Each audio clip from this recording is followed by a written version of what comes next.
Gulf நியூஸின் தமிழினுடைய விரிவான செய்திகளில், போர் நிறுத்தம் அமுலில் இருக்கும் நேரத்தில் மீண்டும் அமெரிக்காவுக்கு மட்டுமின்றி உலக நாடுகளுக்கும் ஈரான் அதிர்ச்சி கொடுத்துள்ளது.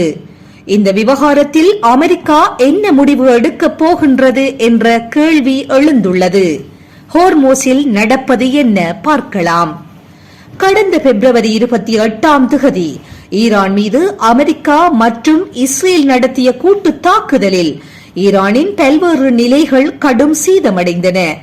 இதற்கு பதிலடி கொடுக்கும் வகையில் களமிறங்கிய ஈரான் இஸ்ரேல் மீது தாக்குதல் நடத்தியது மட்டுமின்றி வளைகுடா நாடுகளில் உள்ள அமெரிக்க ராணுவ தளங்கள் மீதும் அதிரடி தாக்குதல் நடத்தியது.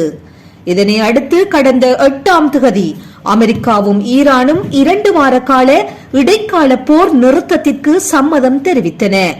இதனை அடுத்து ஹோர்மோஸ் நீரிணையை பல்வேறு கட்டுப்பாடுகளுடன் ஈரான் திறந்தது. பின்னர் இருதரப்பிற்கும் இடையே அமைதி பேச்சுவார்த்தை நடந்தது. இதில் அமெரிக்கா தரப்பில் துணை அதிபர் ஜே.டி. வான்ஸ் மற்றும் ஈரான் நாடாளுமன்ற சபாநாயகர் கலிபாப் ஆகியோர் பங்கேற்றனர். ஆனால் இந்த பேச்சுவார்த்தை தோல்வியில் முடிந்தது.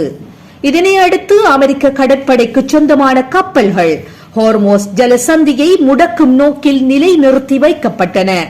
இதனால் கடுப்பான ஈரான் மீண்டும் ஹோர்மோஸ் நீரிணையை மூடியது. இந்த நிலையில் ஈரானுடனான போரை முடிவுக்கு கொண்டு வருவதில் அமெரிக்கா அவசரப்படவில்லை. ஆனால் காலம் கடந்து கொண்டிருக்கின்றது என அதிபர் டொனால்ட் ட்ரம்ப் தெரிவித்தார். இது குறித்து பேசிய அவர், ஹிஸ்புல்லா அமைப்பிற்கான நிதி உதவியை ஈரான் நிறுத்த வேண்டும், அது காலத்தின் கட்டாயம். ஈரான் நம்மிடம் வந்து ஹோர்மோஸ் ஜலசந்தியை திறக்க ஒப்புக்கொள்கிறோம் என கூறினார்கள். என்னை தவிர எனது குழுவில் உள்ள அனைவரும் மகிழ்ச்சி அடைந்தனர் என்றார். அது மட்டுமன்றி போர் நிறுத்தம் கொண்டுவர நான் போராடிக் கொண்டிருக்கின்றேன். ஆனால் ஈரான் துப்பாக்கிகளுடன் அங்குமிங்கும் கப்பல்களுடனும் சுற்றி வருகிறார்கள். அமெரிக்கா அவசரப்படவில்லை, காலம் கடந்து கொண்டிருக்கின்றது. அந்த கப்பல்களை அழித்து விடுவோம் என எச்சரிக்கை விடுத்துள்ளது.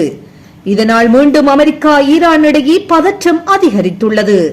இந்த நிலையில் தான் அமெரிக்க கடற்படையின் முற்றுகை இருக்கும் வரை ஹோர்மோஸ் நீரிணையை திறக்க மாட்டோம் என்றும், போர் நிறுத்தத்தின் அப்பட்டமான மீறலுடன் ஹோர்மோஸ் நீரிணையை மீண்டும் திறப்பது சாத்தியமில்லை என ஈரான் திட்டவட்டமாக தெரிவித்துள்ளது.